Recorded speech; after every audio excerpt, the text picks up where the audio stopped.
Time now for our daily focus report, and we take a look at what's being held as North Africa's first ever local elections. This in Tunisia, where power has long been centralized in the capital, Tunis. Sunday's polls are seen as a step towards local empowerment. Tunisia was long touted as the Arab Spring's lone success story, but there are mixed feelings whether the revolution has failed to deliver on its promises. This report from our team on the ground. Hamdi is a teacher. Since the revolution, he's also a blogger. His favorite subject? The problems of his city, HASSI at FERID, population 5,000. It's one of the poorest in Tunisia. As a civil society activist, I'm trying to highlight the things that are lacking here, in our region, which has been left on the sidelines. So I try to show officials and leaders what needs to be done.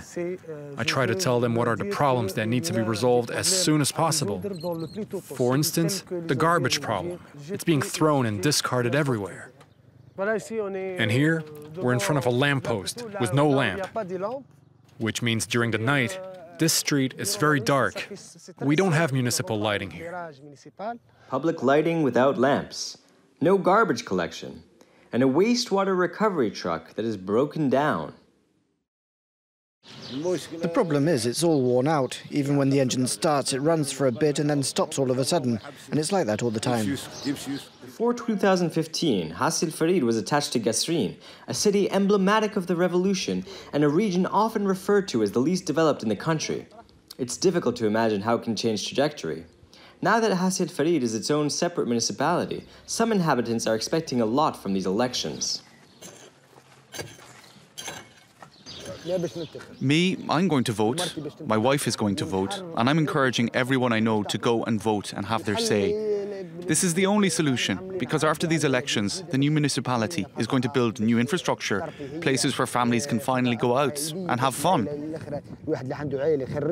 But young people in the area aren't so optimistic. In the downtown area's only cafe, some share their disappointment. When you hear them with their electoral promises, they almost have you thinking they're going to create some kind of paradise on earth here. The money that's being spent by the government for these elections will have no effect on our neighborhood. Yes, but you still have to vote. You don't want to let the bad people take these positions. Local youths are wavering between resignation and frail hope. We head to the nearby city of Sidi BOUZID. It's here that 7 years ago the produce seller Mohamed Bouazizi set himself on fire, the symbolic trigger of the Tunisian revolution. For RABIAA, it was the breaking point. She would overcome her anger by engaging in civil society. In recent years, her struggle has been to raise awareness among women about the importance of democracy and voting, a fight that seems to have borne some fruits.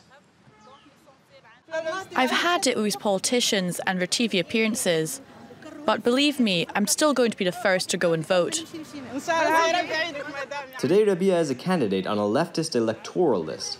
Since she donned this new hat, approaching her fellow citizens has become a little more difficult.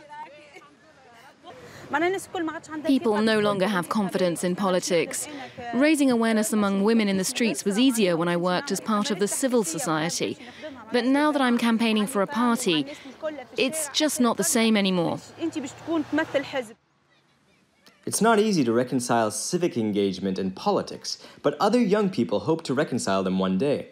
In the Sidi BOUZID municipality, which is still under construction, MONTASSAR DALY presents a phone application that allows citizens to chat directly with their elected representatives via Facebook.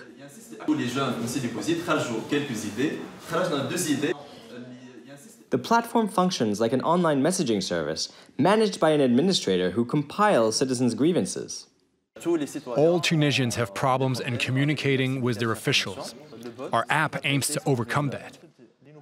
MONTASSAR is still developing his product. He needs financial support. While he's waiting, he's also joined a political party for the municipal elections, the Islamist party Ennahda. 7 years have passed and the young people of the revolution have grown older. Sidi BOUZID itself has begun to change. A sports complex is under construction, as well as a municipal swimming pool. But the disenchantment with politicians remains just as it does in other marginalized regions. For the researcher Hele Yousfi, the municipal elections will be a test for the political parties. Tunisia is in crisis again in the way Tunisians perceive their country's governing political elite. There's no trust. Perhaps these municipal elections will help put people in power who are closer to the citizens. That might help calm tensions and rebuild trust in politics. That's our main hope. Hope tempered by the risk of low voter turnout. According to the latest polls published in January, nearly 60% of Tunisians say they probably won't vote.